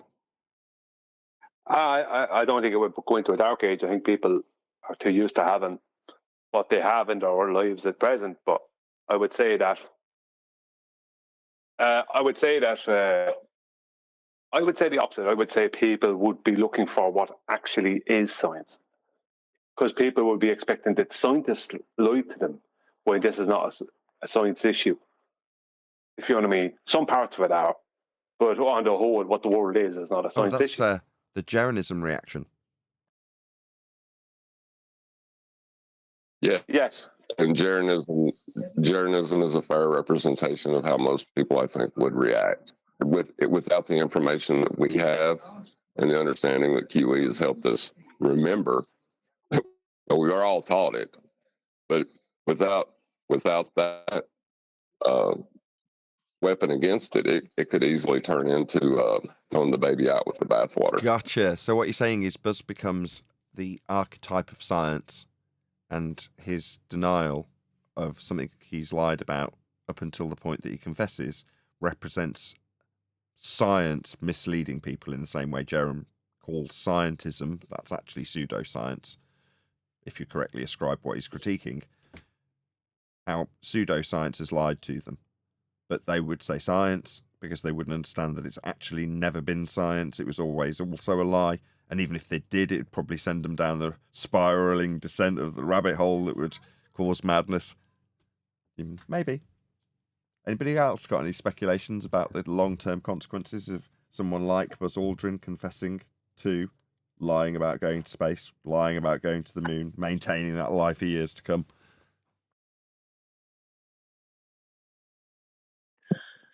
Well, I feel like the question is ultimately also like, do we equate the believers in the lie to the liars themselves? And the cascading effect of the believers in the lie, what will happen to them? But I feel like the metaphysical war that we are under, it's always going to be the opposing force of propaganda that's going to distort it. So in the long run, it's going to fade out like everything else. People are going to forget. Because hasn't he come out and he was talking to this 8-year-old girl and telling her they didn't go? There's been several examples, but yes. But well, we didn't go. What he said. Well, he was kind of drunk when he said it, and he said, "Go back," and then he said, "We didn't go," and then he said, "We didn't go back." He confused. He was drunk enough that it wasn't a confession that you can really hold up rock solid and say, absolutely. He's telling everyone. Let's go out the window if you don't come in. You talking to us, Brian, or have you got a guest? Oh, sorry, I didn't know I was off mute. No worries. Yeah, John. Yeah. What I'm saying, though, is it was ambiguous enough what he said that, like, we understood what he meant. But a believer, could easily write it off as Buzz is just drunk and he's trying to figure out why we didn't go back to the moon. It was enough fumbly-bumbly for it to be picked apart and put back together again in whatever order you like, is kind of what you're saying? Yeah, it wasn't concise at all. He didn't look at that little girl and said, "We lied to everyone about going to the moon." No one's ever been there, to my knowledge. Yeah, and that's what I'm talking about. The ramifications of that exact statement coming out of Buzz's lips in front of a press conference or something. So I can throw my speculation in here. Definitely. Go ahead. I think that the plan of the globe Earth was a part of a big plan, because we've got a lot of deceptions going on with politics, economy, and this and agendas that are well underway, and a possibility that flat Earth was leaked to us. So I guess I didn't really speculate. I just kind of listed a couple of things to factor in. Sorry. No, it's cool. Good. I mean, that's the ramifications for the world at large. Maybe if we focus it on what would be the consequences for Buzz personally, just in the few years he's got left. Yeah, I would say that that flat Earth, if he were to leak that, it would be like everybody else. Some won't even hear it. Some will believe it. Some won't. Just like every whistleblower. It'd I be was like going to that say we have an Russian. example of that. Oh, I had Righteous first. Go ahead, Righteous. I said we have an example of what the Klein said. Neil deGrasse Tyson, how many times did he debunk the globe, and people still go on like it's a globe? So I don't know if it would make much difference. Right. Yeah, I think that media is pretty You're talking. controlled. That kind of information would be scrubbed, so not everyone would see it anyways. Okay, that's a different slant. So you're saying if Buzz did this, I would like that angle. So Buzz goes in front of a press conference and says, yeah, we all lied. We never went to the moon. Now, you're saying that the media machine would be so efficient as to lock that down and memory hole it before it even reached the public? Yeah, and yeah, he would probably put his life in danger and people also his family in danger. Because when you're held with a secret, like if you do some sort of oath of secrecy with, a secret organization, especially government affiliated, there are serious ramifications. So not only to the individual, but the individual's loved ones. Well, I was thinking the anti-flat earthers might be the real threat because you know how betrayed. I mean, look how they react to us, and we're no one to them. Could you imagine if one of their heroes did that to them? They would hunt him down and kill him. Yeah. When Neil deGrasse Tyson goes slightly off the beaten path, they will throw him under the bus immediately, won't they? And that's in some minor foible that doesn't quite comport with their anti-flat earth rhetoric that they want to put forward. They'll throw him under the bus. So if it was a disclaimer or a confessional from Buzz, yeah, I think you're right. The people who would be at his door with pitchforks and torches would be the anti-flat earthers. I think you're absolutely right. I would say that what's likely to happen is he comes out and says, we didn't go to the moon, and the majority of the Western world go, because it's mostly the Western world that are at fault there, go, yeah, we know. Because it's been such a long time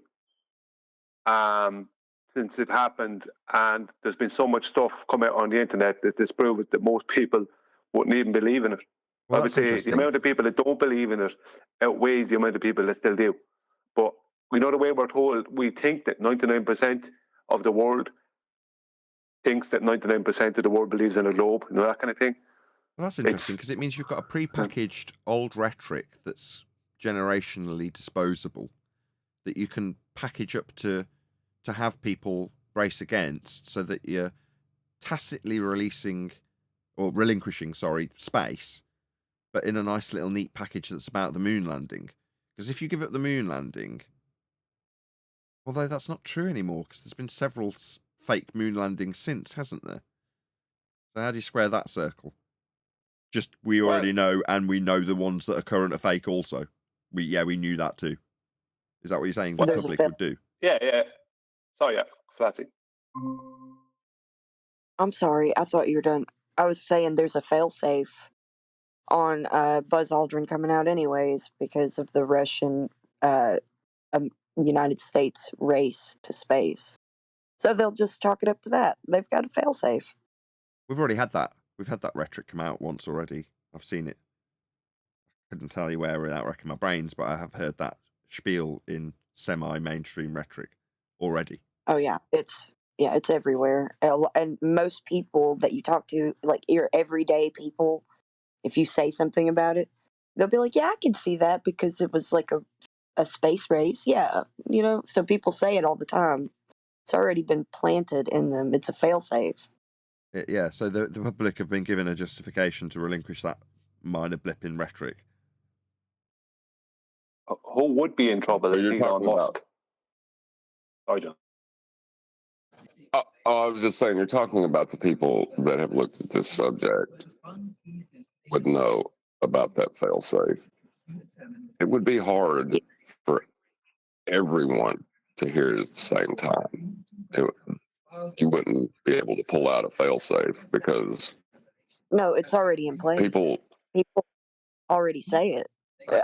I hear people that aren't flat earthers say it all the time.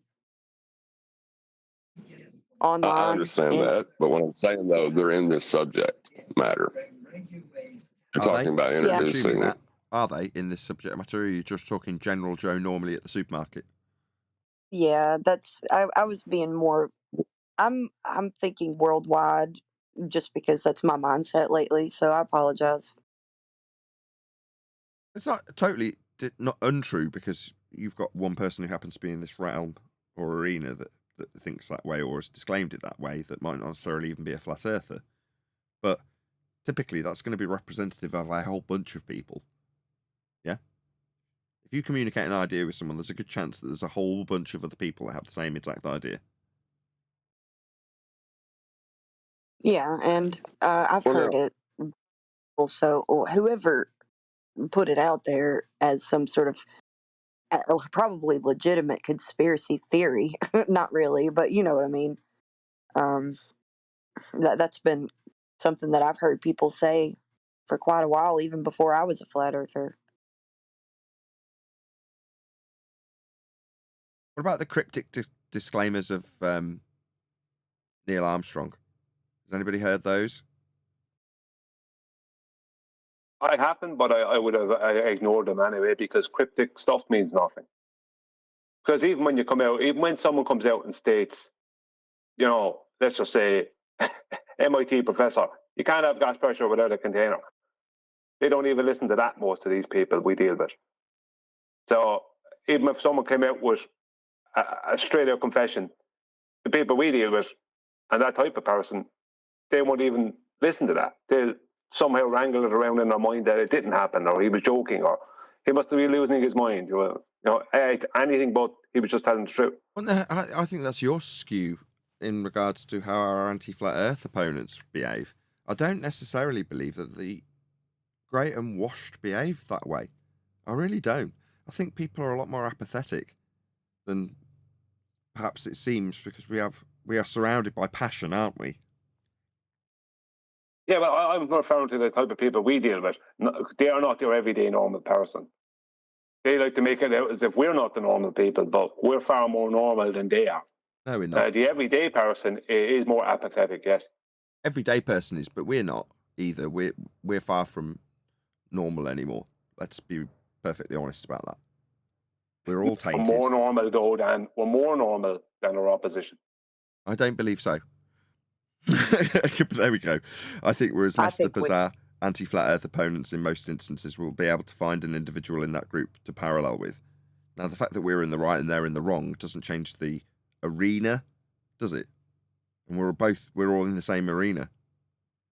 Now, again, it doesn't matter if you say, well, they're much more successful, they're algorithmically favoured. Again, same arena, though. So I would say that there are far more parallels in this kooky little pond that we find ourselves in compared to the outside world, and there'd be a lot more similarities between us and our anti-flat Earth counterparts than there would be differences with the normie society, who are, I'd say, much more apathetic. And when it comes to subjects like this, the passion that you would like to potentially perceive in everyone is just not there. You know, the lackluster, well, I don't really care, is most people's attitude. So therefore, a lot of these, like heliocentrism, let's keep it focused, that's sort of perceived to be, oh, well, that's absolutely tantamount to everyone's existence. No, it isn't. Most people don't care. Oh, yeah, I know it's a ball, but if you told them it wasn't, they'd be like, oh, right, it isn't. Not exactly, no. They don't care until you tell them that it is flat. Until you start telling them the Earth is a flat stationary plane, flat stationary enclosed, self-automated dynamic plane. If you know what I mean? If you tell them, once you tell them that, they do start caring. No matter who they are, they will start having some care. They don't care as long as nothing is definitive. So they're apathetic as long as no side comes out as being the absolute truth. But if the absolute truth came out, which is that we're correct, because that is the absolute truth, then they would care. Yeah, again, it's easy not to care when it's all as a behaviour in our ambiguous. opponents, though. So our opponents do that. So when it gets to us definitively proving Earth's measured flat, they'll go, well, let's just take that example where it proves it's flat and must be flat, and put it into a false dichotomy where it could be flat or could be a globe, because then I'm happy to continue.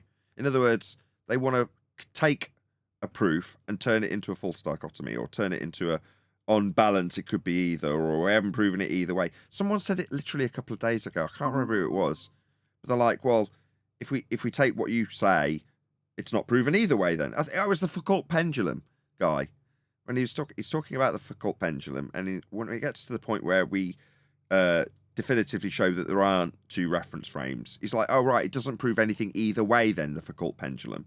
You're like, no, it's your positive claim that has failed. Not it doesn't prove anything either way. It doesn't prove you've got a spinning Earth. But that's what it's set up to do. But they want it to be, oh well, if it's not actually showing that there's two reference frames, it's inconclusive. What? No, you've got an unsubstantiated claim that's still not proven. Not the result that was formerly proving my Earth spins is now inconclusive, but Earth could still be spinning. It's like, no. You'd have the effects that tool that you were using to claim it was spinning, claims would be in effect, and we don't have them. Ergo, it is not spinning. But, oh, well, it could just be either way, it's inconclusive. That's the attitude they want to adopt, don't they, Brian? Yeah, well, it's nice and ambiguous then. It's like the guy who came along and with these models and said, it can actually be flat. You know what I mean? You can model the Earth in any way you like. I'm glad you've agreed because I'm leading you somewhere. So therefore, if I was to draw a direct parallel with our very, very fondly welcomed audience who are bracing against the fact we measure Earth flat, would you not agree that there are certain parallels that are easy to draw, given that that is the current state of affairs? Brian? Oh, you asked me that again, Nathan? Given that there are plenty of of people bracing against us currently, fighting their own cognition with regards to how the nature of our Earth represents itself to us and how it can be measured flat. We have people who are bracing against that and finding excuses for that. That would be to say, in parallel, keeping it in ambiguity. Would you not agree? Therefore, a perfect parallel. Yeah. Yes, I understand what you mean. Yeah, I think that is down to that person's personal... I would say that person or that type of person represents a lot of people where they maybe would feel shame to claim themselves to be a flat earther or to publicly state that the Earth is flat or something like that. It's like it does keep it ambiguous. It's like we know it's not a globe. There's no doubt there, but I don't want to make claims of what it must be, kind of thing. Overall, you know what I mean. So it does keep it ambiguous, and I think it's down to not wanting to personally address it, maybe, and also not wanting the public shame. I understand it. Well, there is a. You say you understand it. I don't know that's the case, and I've speculated the same. So I was about to agree with you speculatively, which is to say, I've speculated that there's a. Specifically, I'm going to give an example. I hate to make him the example, but Bev, I've used him as an example to say these people would socially prefer that they didn't disclaim they're flat earthers. So in being a not flat earther, as it's now been coined, is easier socially. Now, at the time I speculated that, I didn't necessarily get a great deal of agreement, but that was just my view on it. What could be the reason behind wanting to deny flat earth while simultaneously going through the process of showing all horizontals are parallel? Well, what use is that unless you're referencing an Earth that's flat, which we are, and that's how it's practically applied. But you literally say that and then declare very much as a strong point of contention that means it's not flat, because that's the position they take. So you go, well, what could be the justification for that? And the only thing I could come up with was it's easier socially to say, oh no, I'm not a flat earther. I share your ridicule, because that's easier socially. You're now agreeing with me. Prior to this, nobody backed me on that point, but there we go. Now you're suggesting that is the case, with a speculation of how Buzz might affect the world if he disclaimed his lies. Well, let's just take the example of the surveyor. Just let quickly, Brian finish, then George. Yeah, go ahead, Brian. I know George has something to say. Let's just take the example of the surveyor video from Bev. I personally, I don't know, I haven't talked to him about it, but I personally think, from what I could gather, is that he felt a bit ashamed that his video that was purely based off of whether horizontal was level. And instead of saying level when he said it's not curved, and instead of the surveyor saying it's horizontal, he said it's flat, right? Now, I think that he's pre-assuming that maybe that surveyor would not like the fact that Bev's video ended up becoming a video where a surveyor, this particular guy, said it's flat. But he doesn't know that if he asked the surveyor whether he thinks the earth is flat, the surveyor might go, yeah, I'm a flat earther. He doesn't know whether he'd say that or not. He's pre-assuming, from what I could gather, that this surveyor is definitely not a flat earther and won't want anything to do with the subject and would not want to have any connection to the subject. And I think he feels like he would be responsible if the surveyor was connected to the subject, and he would feel a bit embarrassed because it was his video that connected him, even though he wasn't trying to connect him directly to the subject.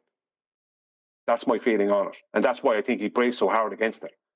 He's pre-assuming the guy is not a flat earther, and he's pre-assuming that the guy would maybe get in trouble, and that maybe Bev would be responsible for that trouble. You know, whereas the guy might just totally go, yeah, I'm a flat earther. Absolutely.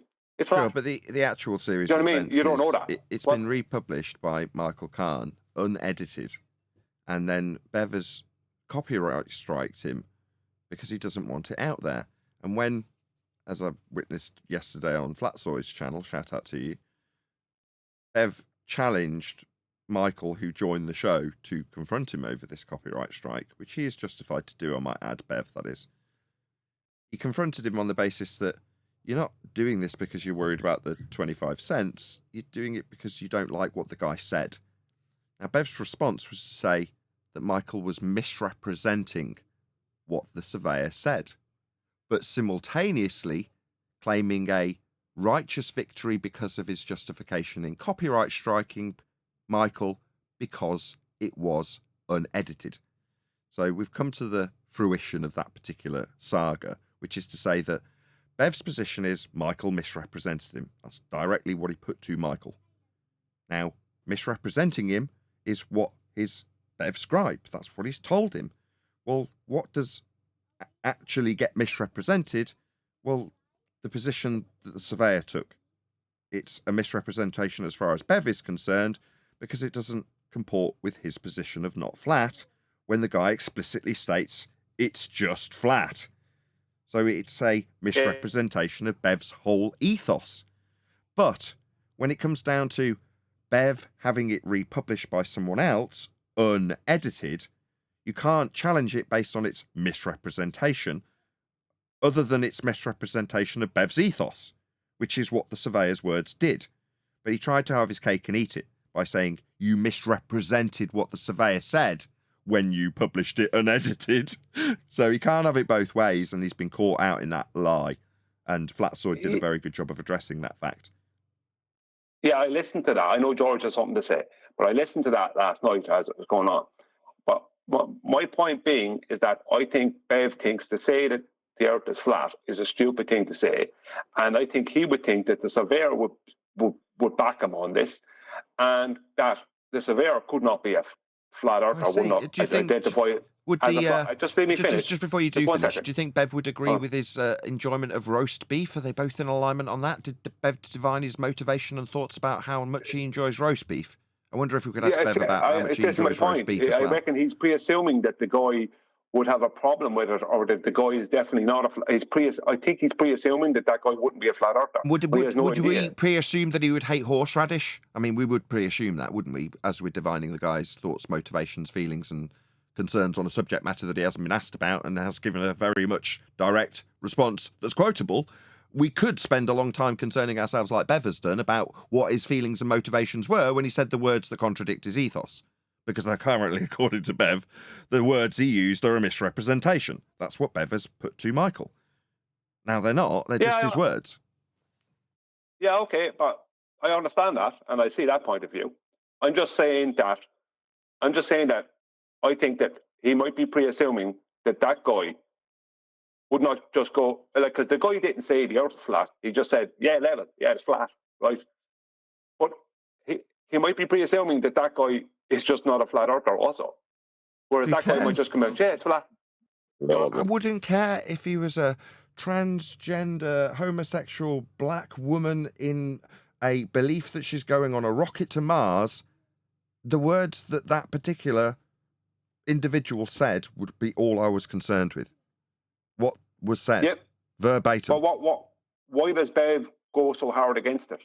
Because I think that he feels, well, he may have to clarify this, but I think he feels it's a stupid thing to say and an embarrassing thing to say that the earth is flat or that he's a flat earther, or for anyone to say they're a flat earther.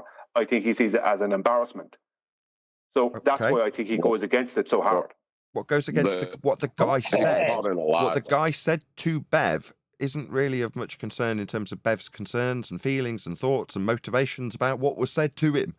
It was just what was said to him. There's no ambiguity here. Yeah, let's talk about the words that was said. He said it's just flat. Well, hold on. What I'm saying is it has to be a lie because he gave a reason that Michael was misrepresenting.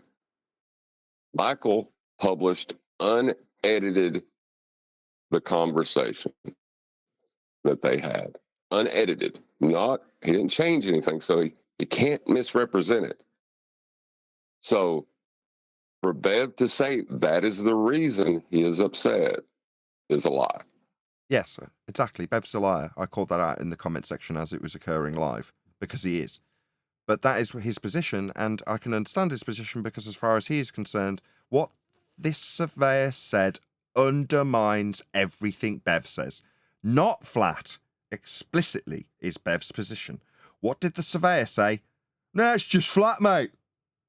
That undermines everything Bev does, and it was really clear after he copyright strikes somebody for that particular clip, because his motivation was laid bare when he declared it. You have misrepresented what he was saying. What I was asking him is all Bev did. No, that's your motivation, Bev. What he said were just his words, and we're happy to take them at face value, and they contradict what you say. Not flat is Bev's position. Just flat is the surveyor's position. Can no one see the problem here for Bev? Isn't it glaringly obvious? He's not about 25 cents lost in revenue, which he's got justification to do, and I backed him the whole time in that regard. I mean, it's a bit extreme calling it theft, but nevertheless, Bev's in the right until he claims misrepresentation for an unedited video, the only reason he got away with copyright striking him. Yeah? Let's be clear about his motivation. Not flat is Bev's position. Flat is the surveyor's position. There's no ambiguity here about what the issue is. Let's be clear. Exactly. Yeah, I'm not saying. I'm not here to I'm not saying. Afternoon. I'm not here to talk about that or defend any of that. It's the ambiguity. Absolutely, Edinburgh. It's the ambiguity of Bev's lies. Yeah. Very ambiguous when you're telling people that the reason you're moaning and copyright striking them is because of a misrepresentation, when in reality it's just an outright hatred of the contradiction of your overall stance and position that you put out to your members and presumably people who are giving you super chats and stuff. That kind of ambiguity is what people really despise when it's shown to be wrong by the very words of a surveyor.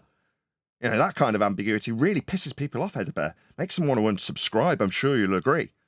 You're not going to take part in this conversation, dick.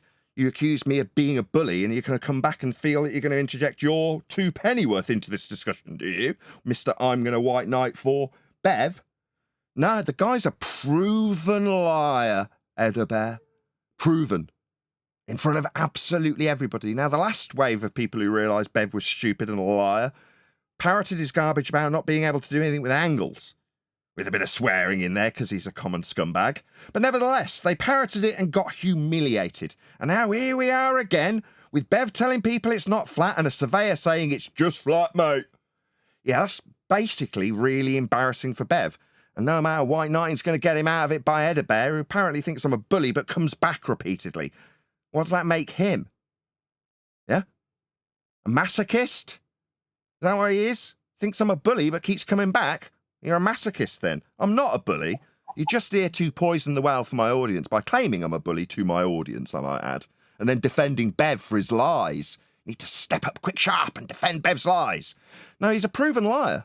I'm sure he'll lose a lot of subscribers over that overt lie that he has told and then had to defend and been humiliated by Flatsoid over.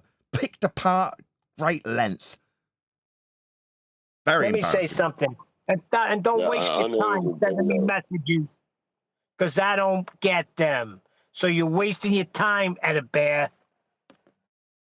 I immediately Unedited video removed Edda can't be Bear from this discussion the moment misrepresentation. he opened his mouth.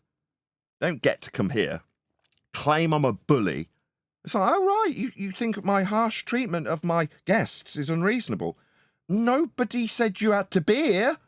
But what, you still want to retain your position at the table to what, mock me and insult me further? Get lost.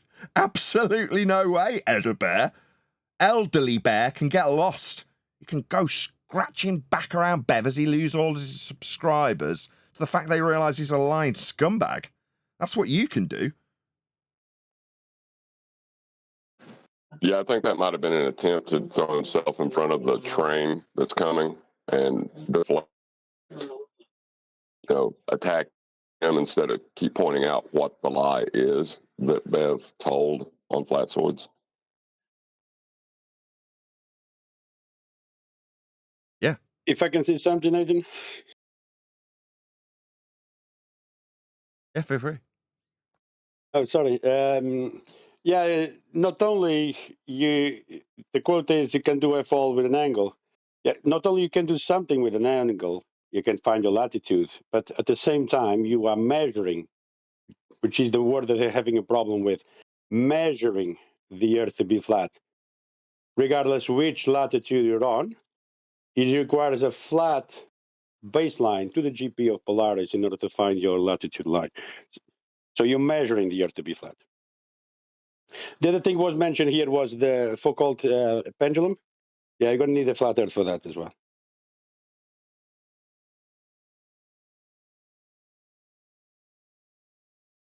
So you can save my yourself, favorite Discord, save just so lives you with circles too. Yes, Bev.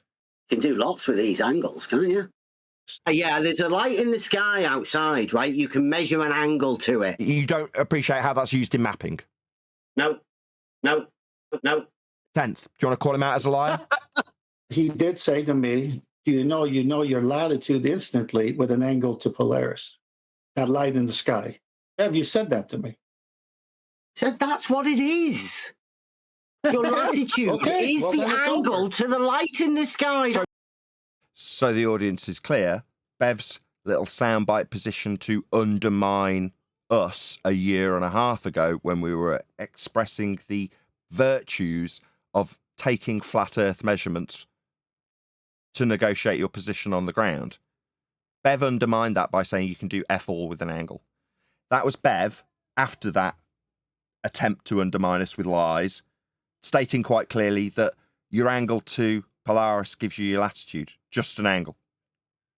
So you can do F-all with an angle versus this is what you can do with just an angle, establish latitude, by Bev's own mouth. That was his last barrage of lies that cost him a whole ton of subscribers because they saw how stupid he was while we exposed his lies. Now Flatsoid's doing it with lies about reasonings behind making copyright strikes for verbatim quotes that were unedited that undermine his position. He says not flat, surveyor says flat. It is that simple, and he's had to lie through his back teeth. This is another example of Bev lying through his back. This is what he does. Should be obvious now. He's been doing it forever. You can do fuck all with an angle. Your latitude is the angle to the light in the sky. You can do fuck all with an angle. Your latitude is the angle. Your latitude is the angle. Fuck all with an angle. Is the angle to the light in the sky. That's it. You can do lots with these angles, can't you? In terms of what you can do with an angle to the light in the sky, you can establish your latitude. So that's doing something with an angle then? It's just measuring an angle to the light in the sky. That light in the sky. Have you said that to me? Said that's what it is. Your latitude is the angle to the light in the sky. That's it. So you can do plenty with an angle, can't you, Bev? It's just measuring an angle to the light in the sky. So you can save yourself, save lives with circles. You can do lots with these angles, can't you? Bit of a turnaround, isn't it? From Yeah, you can do measure F all with that. an angle to you can do lots with these angles, can't you? Yeah, that's the words of a lying shyster. I'm sure Flatsoid will end up trimming out his new lies that he's had to tell about the unfortunate words that came out of a surveyor's mouth when Bev spoke to him specifically. Those unfortunate words that undermine his entire position. You know, obviously, we've misrepresented everything that the man said when it's been trimmed out and edited and just said exactly as he said it. Very, very embarrassing for Bev, and now he's got to lie through his back teeth about that. There's always something. Anyway, enough about Bev. It's tedious. Yeah, it was very precise, saying that the level doesn't curve, is flat. He said it twice, level is flat. So it was game over from that moment on. Any other remarks in this regard? I don't want to just arbitrarily cut it off because I'm sick of it. This is the pushback that we expected, that Gandhi described. First they'll hate you. Any more for any more? Can I tell you some? Can I tell you about today? I was in the working place, and somebody started talking and say, "Do you know people believe the Earth is flat?" And the other guy, the chef in the place, said, "Yeah." And there are people that believe the Earth is the triangle. And then they start talking about it. And I was saying with myself, "Don't say anything about it." I'm the man in the room that know everything about this issue, but I really have to tell myself, no, it's not the right place or time to give anything or tell or try to talk about it. It's very, very hard. So, I am ashamed to say I'm a flat earther then, or it's just a situation is impossible because it's about your work and so on and so on and so on. No, I totally appreciate that. The time to discuss it is now, and the place is here. This is Flat Earth Debate. But with that, I'm going to say a huge, massive, enormous thank you to both Discord and G+ Pals for making today's pre and live show possible.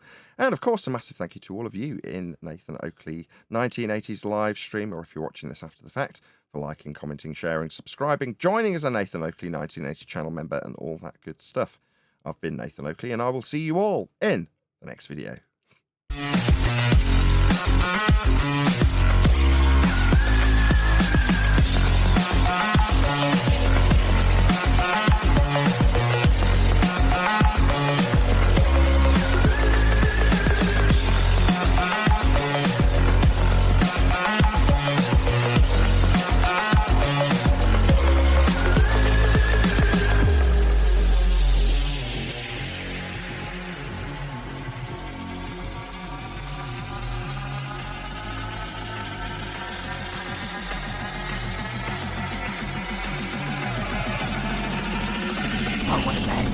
What a lovely day!